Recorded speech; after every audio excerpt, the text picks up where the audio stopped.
Hi hello ನಮಸ್ಕಾರ. Just talk YouTube ಚಾನಲ್ಗೆ ಸ್ವಾಗತ. Welcome back my YouTube channel ಅಂತ ಹೇಳ್ತಾ, ಬಾನಲ್ಲೇ ಮಧುಚಂದ್ರಕೆ ಅಂತ ಕರಿತಿರುವ ಮದುವೆ ಆಗುವ ಹುಡುಗನನ್ನ ಹೋಗುನಲ್ಲ ನೀ ಸುಡುಗಾಡಿಗೆ ಅಂತ ಹೇಗೆ ಸುಡುಗಾಡಿ ಕಳಿಸಿದ್ಲು ಮದುಮಗಳು ಅನ್ನೋದ್ರ ಬಗ್ಗೆ ಇವತ್ತಿನ ಈ ಒಂದು ವಿಡಿಯೋ ಆಗಿರುತ್ತೆ.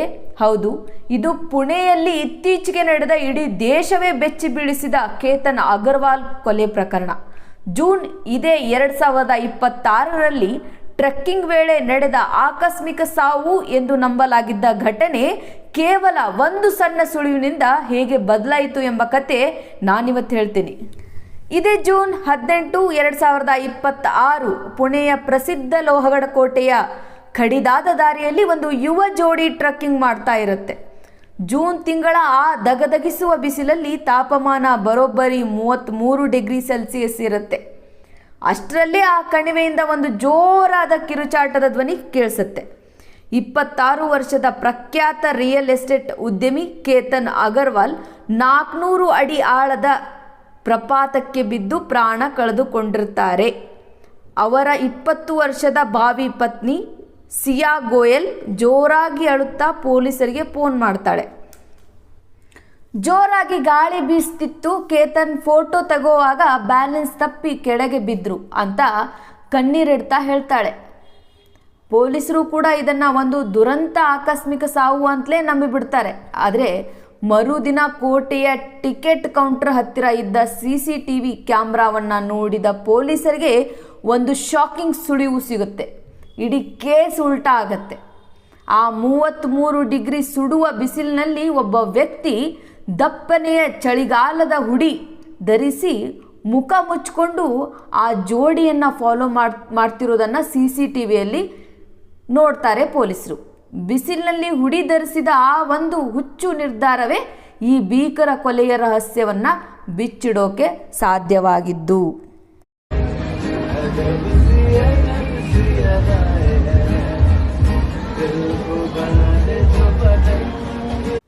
ವೀಕ್ಷಕರೇ, ಹೊರಗಿನ ಪ್ರಪಂಚಕ್ಕೆ ಕೇತನ್ ಅಗರ್ವಾಲ್ ಮತ್ತು ಸಿಯಾ ಗೋಯಲ್ ಜೋಡಿ ಅದ್ಭುತವಾಗಿ ಕಾಣಿಸ್ತಿತ್ತು.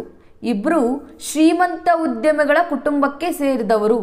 ಉದಯಪುರದ ರಾಜ್ಮಹಲ್ನಲ್ಲಿ ಬರೋಬ್ಬರಿ 14 ಕೋಟಿ ರೂಪಾಯಿ ಖರ್ಚು ಮಾಡಿ ಅದ್ದೂರಿ ಮದುವೆಯಾಗುವ ತಯಾರಿ ಕೂಡ ನಡೆದಿತ್ತು.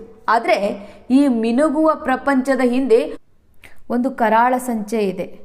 ಆ ಸಂಚು ಏನನ್ನೋದನ್ನು ನಾನಿವತ್ತು ಈ ಒಂದು ವಿಡಿಯೋದಲ್ಲಿ ತಿಳಿಸ್ಕೊಡ್ತೀನಿ.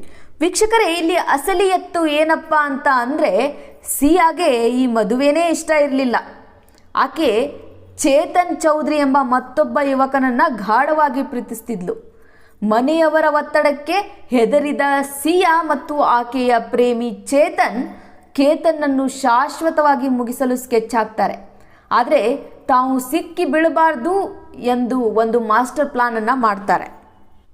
ಏನಪ್ಪ ಒಂದು ಪ್ಲ್ಯಾನ್ ಅಂದರೆ, ವೀಕ್ಷಕರೇ, ಜೂನ್ 18 ಬೆಳಗ್ಗೆ ಚೇತನ್ ಚೌಧರಿ ಒಂದು ಅದ್ಭುತವಾದ ಪ್ಲ್ಯಾನನ್ನು ರೆಡಿ ಮಾಡ್ತಾನೆ. ತನ್ನ ಅಸಲಿ ಮೊಬೈಲ್ ಫೋನನ್ನು ಆಫೀಸ್ನಲ್ಲೇ ಚಾರ್ಜ್ಗೆ ಇಟ್ಟು ಇಂಟರ್ನೆಟ್ ಆಫ್ ಮಾಡ್ತಾನೆ. ಯಾರೇ ಫೋನ್ ಮಾಡಿದ್ರೂ ಆಫೀಸ್ ಹುಡುಗರಿಗೆ ರಿಸೀವ್ ಮಾಡಲು ಹೇಳ್ತಾನೆ. ಅಂದರೆ ಡಿಜಿಟಲ್ ಲೋಕದಲ್ಲಿ ಚೇತನ್ ಆಫೀಸ್ನಲ್ಲೇ ಇದ್ದಾನೆ ಅಂತ ಅನಿಸ್ಬೇಕು. ಆದರೆ ರಹಸ್ಯವಾಗಿ ಚೇತನ್ ಚೌಧರಿ ಲೋಹಗಢ ಕೋಟೆಗೆ ಬರ್ತಾನೆ. ಪೊಲೀಸರಿಗೆ ತನ್ನ ಮುಖ ಸಿಗಬಾರ್ದು ಮತ್ತು ಕೇತನ್ ತನ್ನನ್ನು ಗುರುತಿಸಬಾರ್ದು ಎಂದು ಆ ಸುಡುವ ಬಿಸಿಲಿನಲ್ಲೂ ದಪ್ಪನೆಯ ಬ್ಲ್ಯಾಕ್ ಹುಡಿ ಹಾಕಿ ಹೆಡ್ಸೆಟ್ ಸಿಕ್ಕಿಸಿಕೊಂಡು ಅವರಿಬ್ಬರನ್ನು ಫಾಲೋ ಮಾಡ್ತಾನೆ. ಆದರೆ ಪೊಲೀಸ್ ತನಿಖೆಯ ಪ್ರಕಾರ ಇದು ಇವರ ಮೊದಲ ಪ್ರಯತ್ನವಾಗಿರಲಿಲ್ಲ. ಇದಕ್ಕೂ ಮುನ್ನ ಸಿಯಾ ಕೇತನ್ ಪಾಸ್ಪೋರ್ಟ್ ಕದ್ದು ಅವರ ಬಾಲಿ ಟ್ರಿಪ್ ಕ್ಯಾನ್ಸಲ್ ಮಾಡಿದ್ಲು. ಮೇ 31ರಂದು ಇದೇ ಕೋಟೆಯಲ್ಲಿ ಕೇತನನ್ನ ತಳ್ಳಲು ನೋಡಿದ್ಲು. ಆದರೆ ಕೇತನ್ ಪೊದೆಯನ್ನ ಹಿಡಿದು ಬಚಾವಾಗಿದ್ದ. ಆಗ ಸಿಯಾ ನಿನ್ನನ್ನು ಹಾವಿನಿಂದ ರಕ್ಷಿಸಲು ತಳ್ಳಿದ್ದೆ ಎಂದು ಕತೆ ಕಟ್ಟಿ ನಂಬಿಸುತ್ತಾಳೆ. ಆದರೆ ಜೂನ್ 18ರಂದು ವಿಧಿ ಕೇತನ್ ಪರವಾಗಿರಲಿಲ್ಲ. ಕೋಟೆಯ ಅತ್ಯಂತ ಆಳವಾದ ಮತ್ತು ನಿರ್ಜನವಾದ ಕಣಿವೆಯಲ್ಲಿ ಕೇತನ್ ನಿಂತಾಗ ಹಿಂದಿನಿಂದ ಬಂದು ಚೇತನ್ ಮತ್ತು ಸಿಯಾ ಸೇರಿ ಕೇತನ್ನನ್ನು 400 ಅಡಿ ಆಳಕ್ಕೆ ತಳ್ಳಿಬಿಡ್ತಾರೆ. ಕೊಲೆ ಮಾಡಿದ ಕೆಲವೇ ಗಂಟೆಗಳಲ್ಲಿ ಸಿಯಾ ತನ್ನ ಇನ್ಸ್ಟಾಗ್ರಾಮ್ನಲ್ಲಿ ಮಿಸ್ ಯು ಕೇತನ್ ಅಂತ ಎಮೋಷನಲ್ ಪೋಸ್ಟ್ ಹಾಕಿ ಇಡೀ ಪ್ರಪಂಚದ ಮುಂದೆ ತಾನೇನು ಅರಿಯದ ನಿರಪರಾಧಿಯಂತೆ ನಟಿಸ್ತಾಳೆ. ಮೊದಲು ಪೊಲೀಸರು ಇದನ್ನ ಆಕ್ಸಿಡೆಂಟ್ ಅನ್ಕೊಂಡ್ರು. ಆದರೆ ಕೇತನ್ ಕುಟುಂಬಕ್ಕೆ ಸಿಯಾ ನಡವಳಿಕೆ ಮೇಲೆ ಸಂಶಯ ಬಂದು ದೂರು ನೀಡ್ತಾರೆ. ಪೊಲೀಸರು CCTV ಚೆಕ್ ಮಾಡಿದಾಗ ಆ ಹುಡಿ ಧರಿಸಿದ ವ್ಯಕ್ತಿ ಸಿಕ್ಬೀಳ್ತಾನೆ.